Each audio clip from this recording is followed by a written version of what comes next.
काही सुवर्णयोग आहे तुमच्यासाठी पालकमंत्री पद हा, आणि त्याच निमित्ताने आता 2-4 दिवसानंतर स्वीकारल्यानंतर जबाबदारी प्रजासत्ताक दिनाचं ध्वजारोहण झालं आजचं. अगदी 2-4 दिवस आधीच सगळ्या राज्याचे पालकमंत्री जाहीर झाले आणि मला जालना जिल्ह्याचं पालकमंत्री पद डिक्लेअर झालं. त्या क्षणालाच जालन्यातनं इतक्या फोनचा वर्षाव झाला आणि लोकांमध्ये एवढा उत्साह आहे तो बघून मला पण खूप आनंद वाटला की मला ह्या लोकांबरोबर ह्या लोकांसाठी काम करण्यासाठी खूप चांगलं वातावरण मला इथे वाटलं. आणि मी आज इथे प्रजासत्ताक दिनाच्या निमित्त आलेली आहे आणि प्रजासत्ताक दिनानिमित्त कोणत्याही जिल्ह्यामध्ये पहिलं पाऊल ठेवणं याच्या एवढा सुवर्णयोग काय आहे.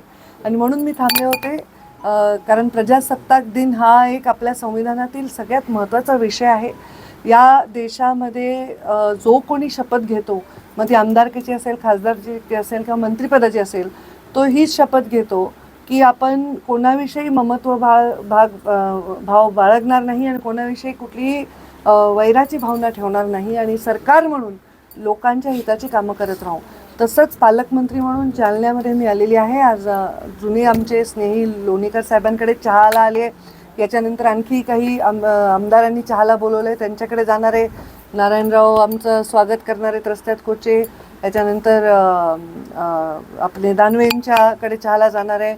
आणखी मला बरेच अर्जुनराव खोतकर आले होते, खासदार काळे आले होते. त्यांनी सगळ्यांनी बोलवलं आहे. मी म्हटलं आता टप्प्याटप्प्याने येते, अजून 2-3 ठिकाणी भेटी देणार आहे. आणि आता मी गेस्ट हाऊसला सगळ्या आमदारांना आणि सगळ्या लोकप्रतिनिधींना स्नेहभोजनाचं निमंत्रण दिलेलं आहे. या जिल्ह्याचं काम करत असताना पूर्ण पक्षपातीपणा कधीही लोकांना जाणवणार नाही.